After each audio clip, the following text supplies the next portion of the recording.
It is a source of deep pleasure to be able to share our hometown with you. I'm glad you can see it for yourself, because this city's story is such a big part of why I'm doing this.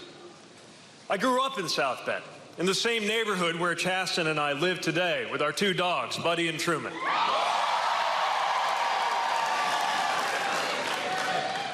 My father immigrated to this country because he knew it was the best place in the world to get an advanced education. He became an American citizen and met my mother, a young professor who is the daughter of an Army colonel and a piano teacher. And they moved here for work, settled into a house on the west side, and pretty soon after that, I came on the scene. The South Bend I grew up in was still recovering from economic disasters that played out before I was even born. Once in this city, we housed the companies that helped power America into the 20th century. Think of the forces that built this building we're standing in now, and the countless others like it now long gone.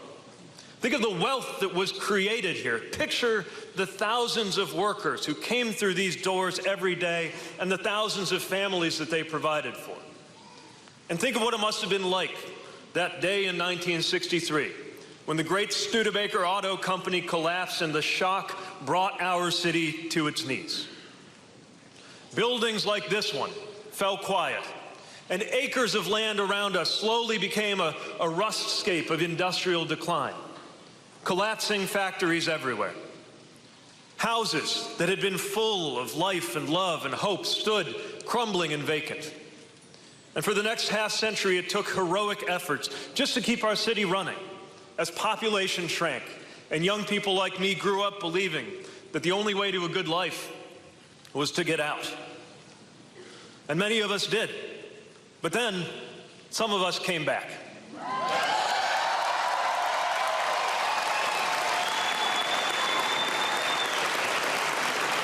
We wanted things to change around here. And when the national press called us a dying city at the beginning of this decade, we took that as a call to arms.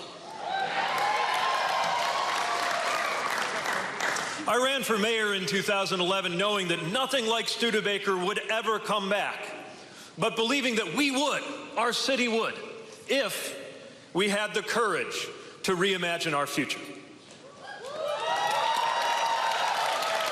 And now I can confidently say, South Bend is back.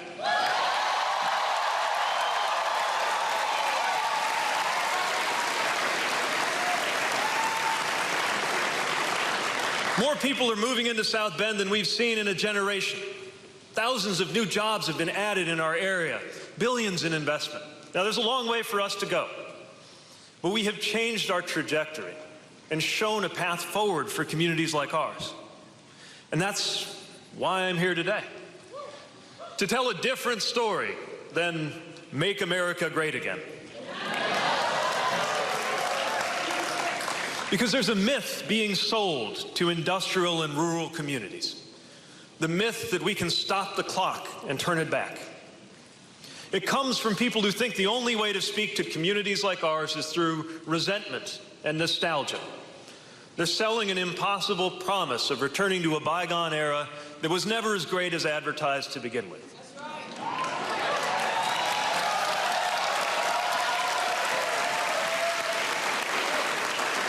The problem is that they're telling us to look for greatness in all the wrong places. Because if there is one thing that the city of South Bend has shown, it's that there is no such thing as an honest politics that revolves around the word again.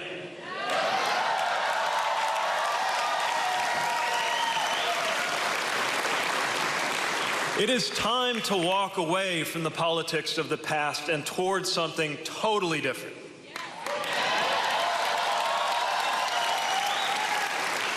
So that's why I'm here today.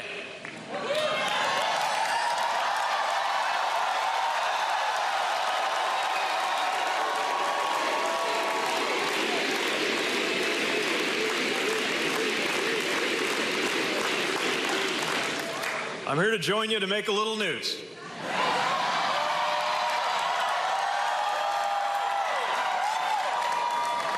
My name is Pete Buttigieg. They call me Mayor Pete. I am a proud son of South Bend, Indiana, and I am running for President of the United States.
I recognize the audacity of doing this as a Midwestern millennial mayor. More than a little bold, at age 37, to seek the highest office in the land. Up until recently, this was not exactly what I had in mind either, for how I was going to spend my 8th year as mayor and my 38th year in this world. But we live in a moment that compels us each to act.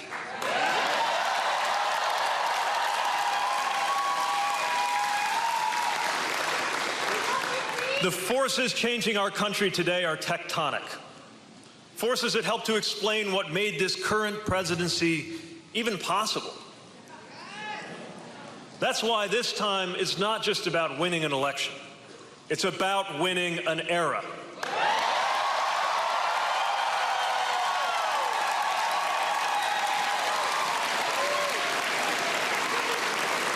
Not just about the next 4 years, it's about preparing our country for a better life in 2030, in 2040, and in the year 2054, when, God willing, I get to be the same age as our current president.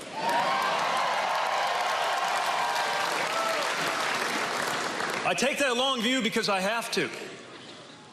I come from that generation that grew up with school shootings as the norm. The generation that produced the bulk of the troops in the post-9/11 conflicts. The generation that is going to be on the business end of climate change for as long as we live. We're a generation that stands to be the first ever in America to come out worse off economically than our parents if we don't do something truly different.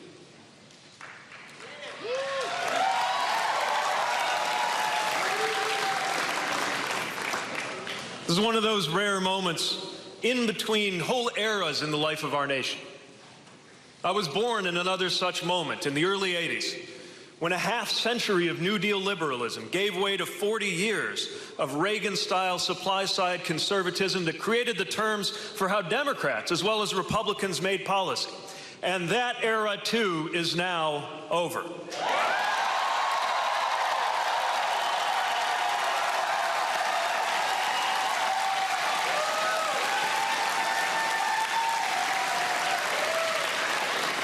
So if America today feels like a confusing place to live, it's because we're on one of those blank pages in between chapters. Change is coming, ready or not. The question of our time is whether families and workers will be defeated by the changes beneath us, or whether we will master them and make them work toward a better everyday life for us all.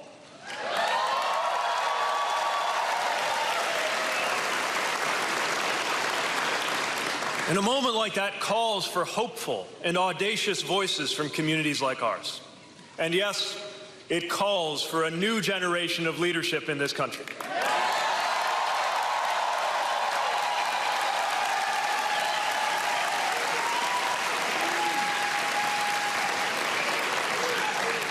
The principles that will guide my campaign for president are simple enough to fit on a bumper sticker.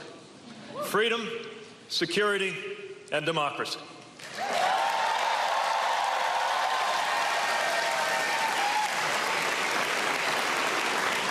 First comes freedom, something our conservative friends have come to think of as their own. But let me tell you, freedom does not belong to just one political party. Freedom has been democratic bedrock ever since the New Deal. Freedom from what? Freedom from fear. Our conservative friends care about freedom, but they only make it part of the way. They only see freedom from. Freedom from taxes, freedom from regulation. As though government were the only thing that can make somebody unfree.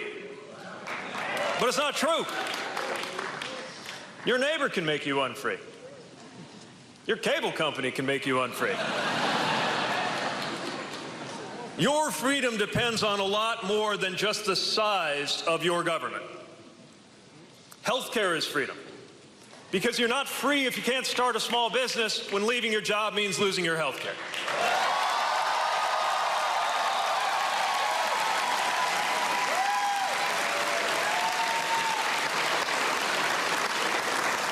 Consumer protection is freedom, because you're not free if you can't sue your credit card company even after they get caught ripping you off.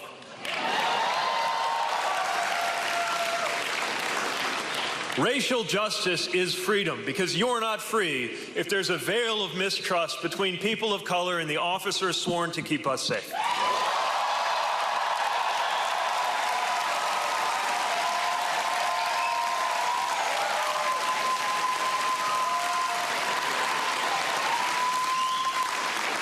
Empowering teachers means freedom.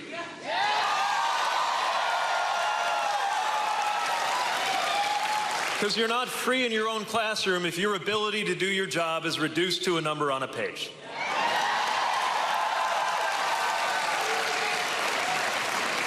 Women's equality is freedom.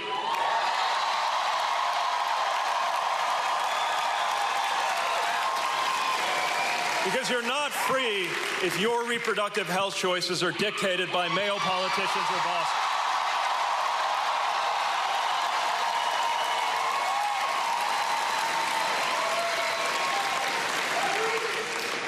Organized labor sows freedom, because you're not free if you can't organize for a fair day's pay for a good day's work.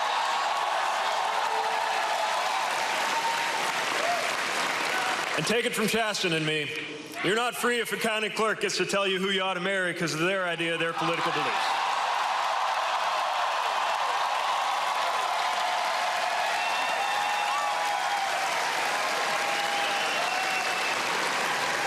The chance to live a life of your choosing, in keeping with your values. That is freedom in its richest sense. And we know that good government secures freedom just as much as bad government denies it. Now let's talk about security. The idea that security and patriotism belong to one political party needs to end today.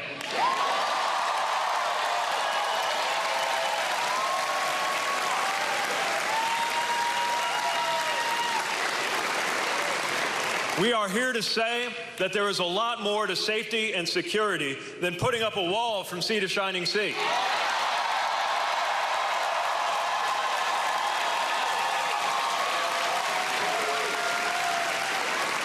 To those in charge of our border policy, I want to make this clear. The greatest nation in the world should have nothing to fear from children fleeing violence, and even more importantly,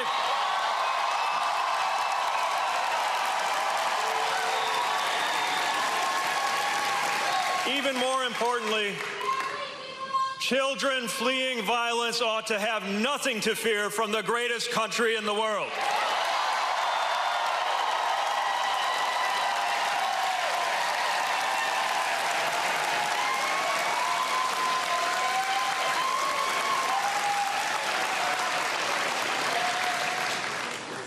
Security means cybersecurity. It means election security. It means keeping us safe in the face of violent white nationalism rearing its ugly head around the country and around the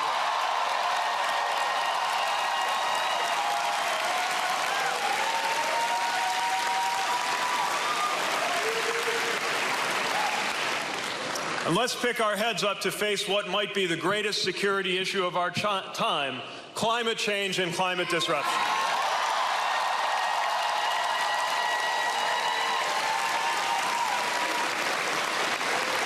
No region of our country is immune to that threat. We've seen it in the floods in Nebraska, the tornadoes in Alabama, the hurricane in Puerto Rico, and the fires in California. We saw it right here in this city, where as mayor we had to fire up the operations center, the emergency operations center of this city twice in 2 years. First came a 1,000-year rainfall, and then came a 500-year river flood, 18 months apart. Now, by my math, the chance of that happening is about 125,000 to 1. So either we should all be heading down to Four Winds later to try to recreate those odds on the slots, or something is changing around us. And we're not even having a contest over whose climate plan is better, because only one side brought forth any plans at all.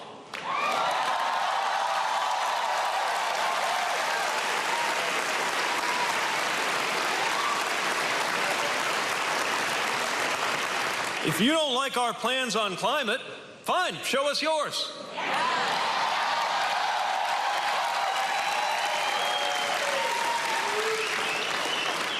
Our economy is on the line, our future is on the line, lives are on the line. So let's call this what it is: climate security, a life and death issue for our generation.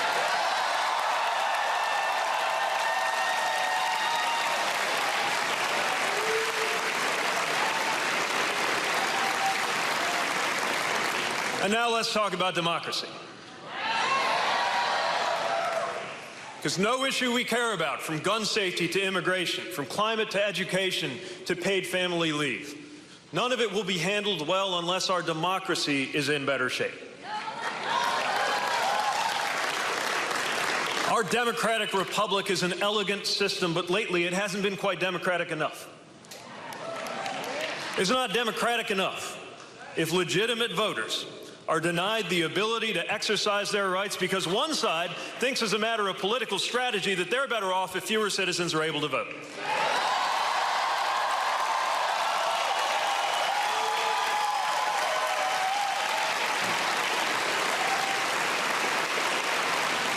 It is hardly a democracy if citizens united means that dollars can drown out the will of the people.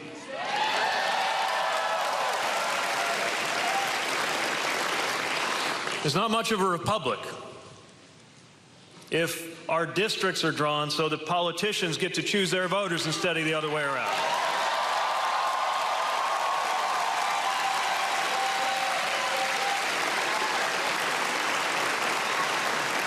It's nowhere near the democracy that I swore to protect with my life when U.S. citizens from Washington, D.C. to Puerto Rico don't even have the same political representation as the rest of us.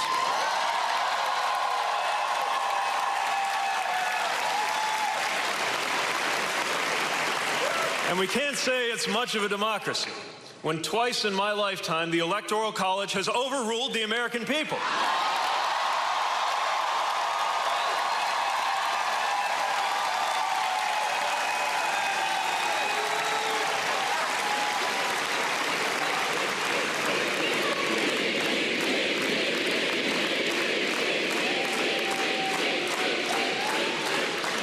Why should our vote in Indiana only count once or twice in a century? Or your vote in Wyoming or New York? So let's make it easier to register and to vote. Let's make our districts fairer. Let's make our courts less political. Our structures more inclusive. And yes, let's pick our president by counting up all the ballots and giving it to the woman or man who got the most votes.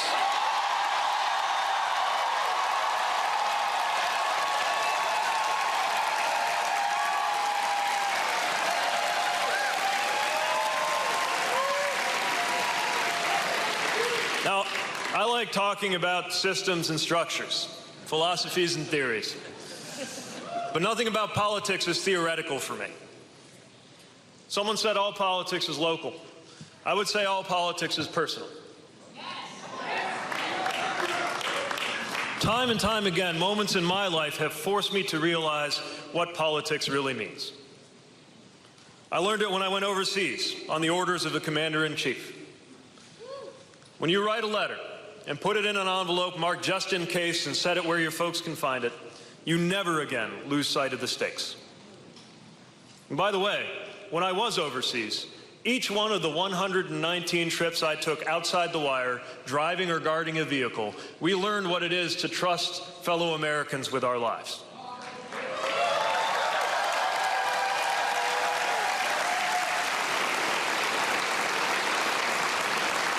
The men and women, the soldiers, sailors, airmen and Marines and civilians who got in my vehicle, they didn't care if I was a Democrat or a Republican.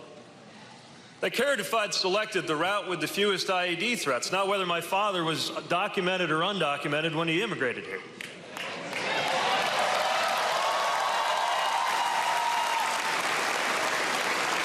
They cared if my M4 was locked and loaded, not whether I was going home to a girlfriend or a boyfriend.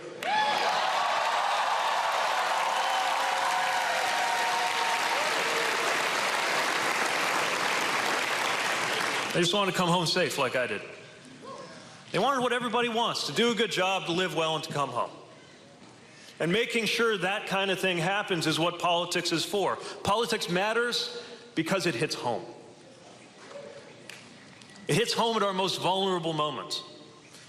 Like the day last fall when I left my mother's hospital bedside to go find my dad across town in the middle of his chemotherapy treatment to let him know she was going to need immediate heart surgery. Not the kind of thing you put in a text message. So I had to go find her. By the way, Mom's fine. She's right over there.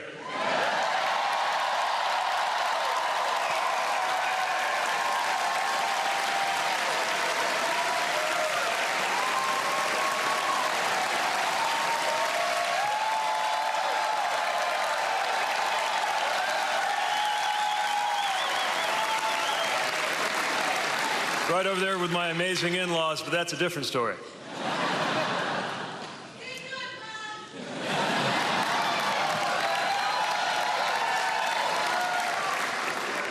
So that tough day, I had a few things going for me, as difficult as it was. I had Father Brian, who gave the invocation today, who lifted us up with faith and companionship. And I had my husband, Chasten.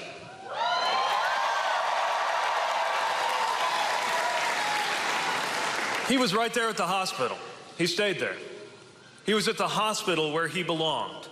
Because in the eyes of the hospital and the state and the law, he was not just someone I loved, he was my lawfully married spouse.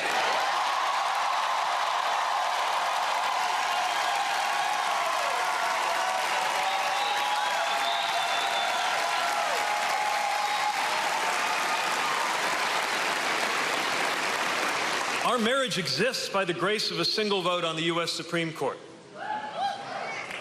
9 women and men sat down in a room and took a vote, and they brought me the most important freedom in my life. Mom started getting better right away. Dad started getting worse. We lost him earlier this year. And as I watched things change, from him caring for her to her caring for him, and the two of us trying to take care of the two of them. Once again, we found our lives shaped by the decisions of those with power over us. Decisions that made us better off. Because some people in Washington made the decision to bring us something called Medicare.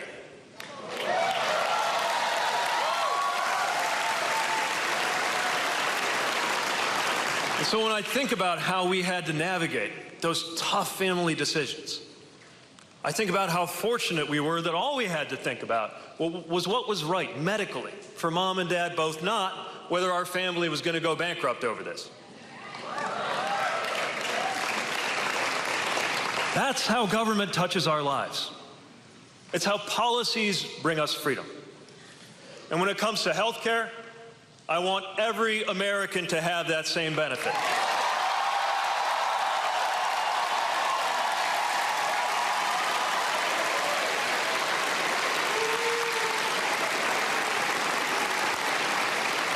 This is why Washington matters. Not the political ups and downs, not the daily drama of who looked good on cable in a committee meeting. but the way that a chain of events that begins in one of those stately white buildings reaches into our lives, into our homes, our paychecks, our doctor's offices, our marriages. That is why this country was invented in the first place, and that is what's at stake today.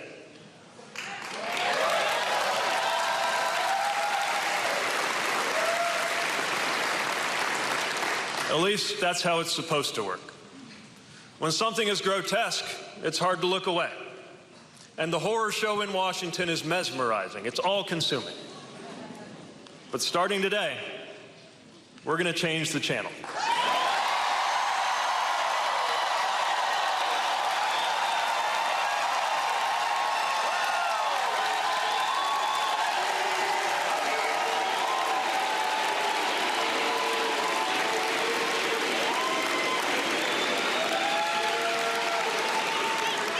Sometimes the dark moment brings out the best in us, helps us find what is good in us. Dare I say, what is great in us. Because I do believe in American greatness. I believe in American values. And I believe that we can guide this country and one another to a better place. After all, running for office is an act of hope.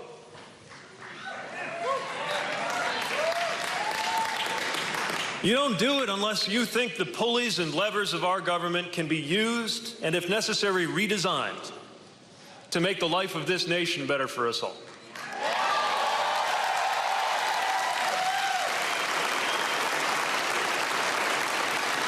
You don't do it unless you believe in the power of a law, a decision, sometimes even just a speech, to make the right kind of difference, to change our lives for the better, to call us to our highest values.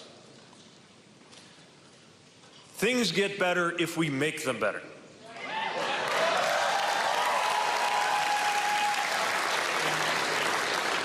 After all, you and I stand now in a building that was a symbol of our city's decline, where new jobs are now being created in industries that didn't even exist when they poured this concrete and laid this brick.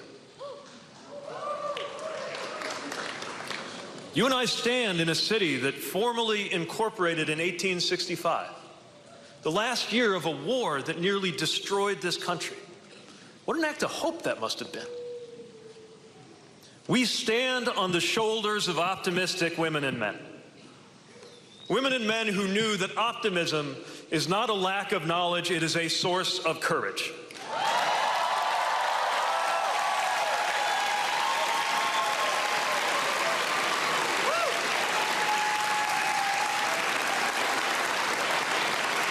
And it will take courage to move on from our past.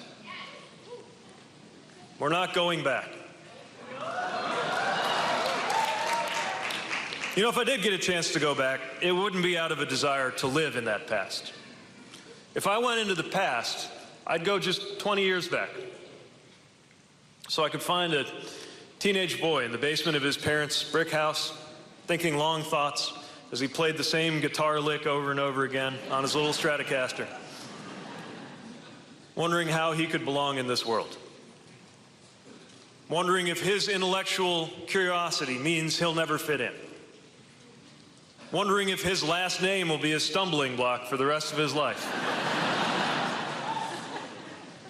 wondering what it means when he sometimes feels a certain way about young men he sees in the hall at school. If it means he'll never wear the uniform, never be accepted, never know love. If I found him and told him what was ahead, would he believe me?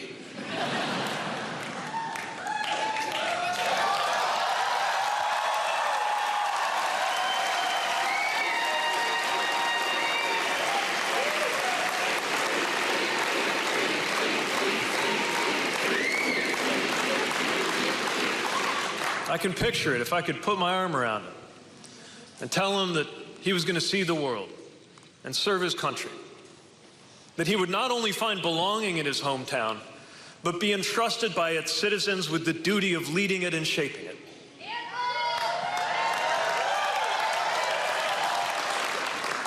That he would have a hand in transforming the neighborhoods he knew as a boy, and that he would help the lights come back on in that giant factory whose broken windows loomed like the faces of a ghost over the ballpark where his dad used to take him to games, where he wondered if this city was his own. To tell him that he'll be all right. More than all right. To tell him that one rainy April day, before he even turns 40, he'll wake up to headlines about whether he's rising too quickly into becoming a top-tier contender for the American presidency.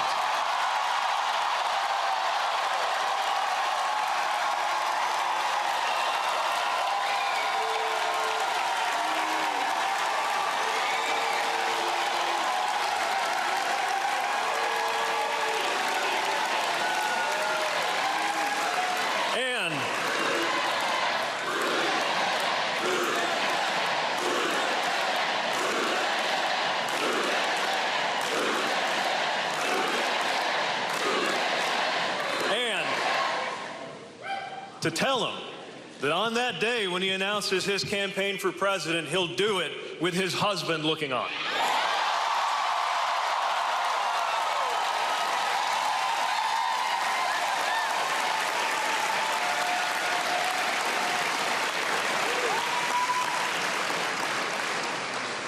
How can you live that story and not believe that America deserves our optimism, deserves our courage, and deserves our hope?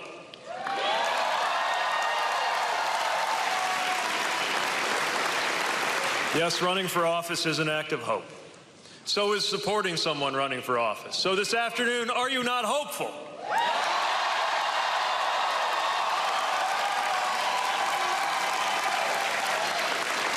Do we not live in a country that can overcome the bleakness of a challenging and divided moment? Are you ready to turn the page and start a new chapter in the American story?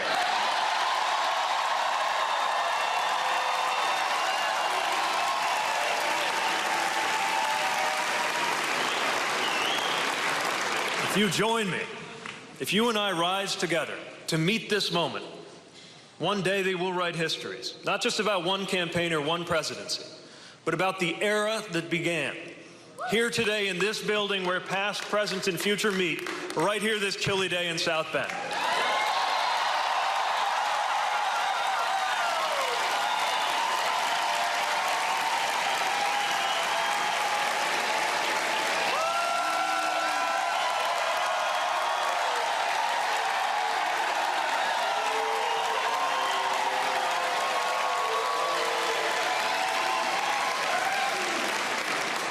It's a little cold out. It's a little cold inside, too. But we've had it with winter. You and I have the chance to usher in a new American spring.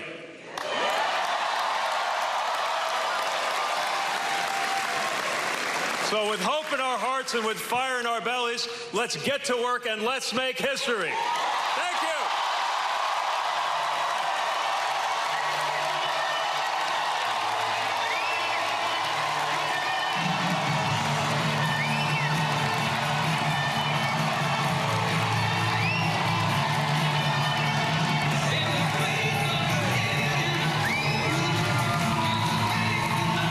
What a moment right there in South Bend, Indiana. History really being made.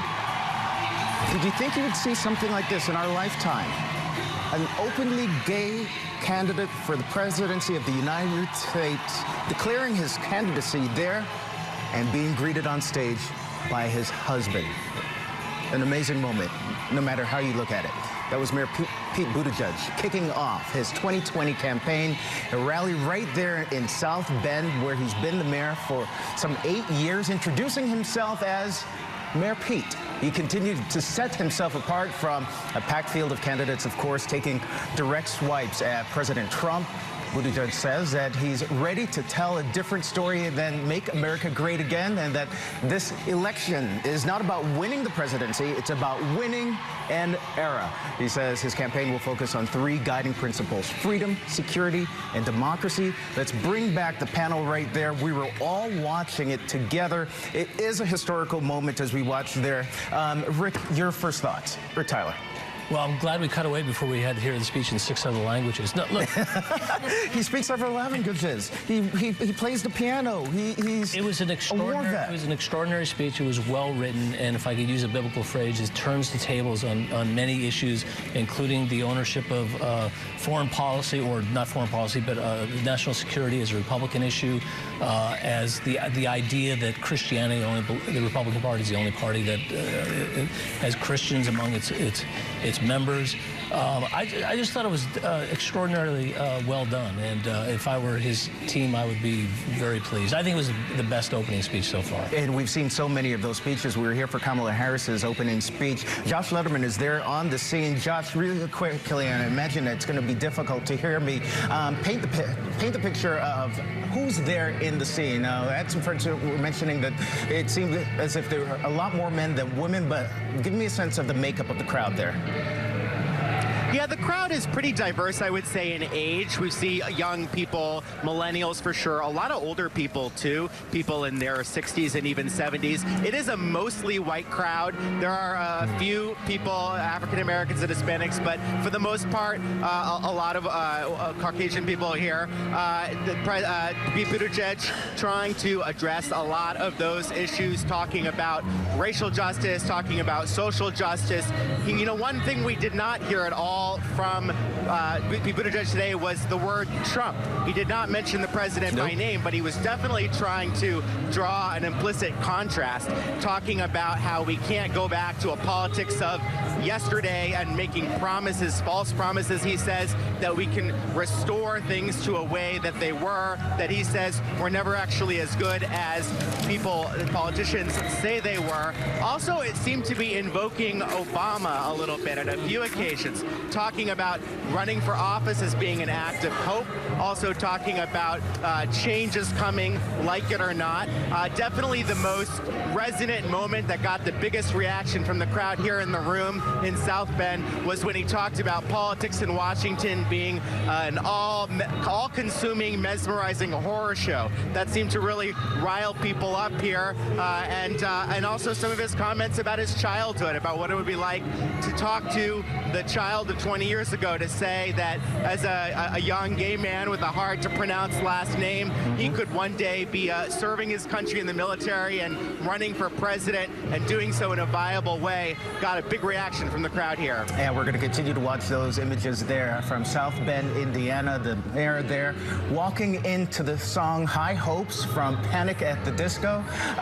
Joining the panel right now is the Congresswoman Judy Chu. She's from California. She, by the way, is also sitting on the Ways and Means Committee. Congresswoman, can you hear me? Yes. I imagine you watched this moment, and wanted to get your take on this moment right here. A 37-year-old declaring his candidacy for president.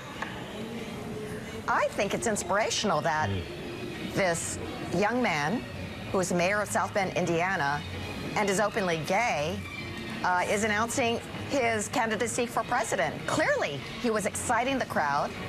He talked about so many themes that are important to America, such as affordable health care and social justice and racial justice. But he also talked about his personal story and the fact that he could run and be a very credible candidate is so inspirational. Congresswoman, do you have a horse in this race right now? I do not. You do not, but you are from just like, my name is Bennett and I ain't in it. but you are there from California. Of course, we have the senator from California who's running, Kamala Harris. You get a sense, as you look at this guy and listen to his speech there of nearly 40 minutes, he's a formidable candidate for your senator there. He is a very exciting candidate.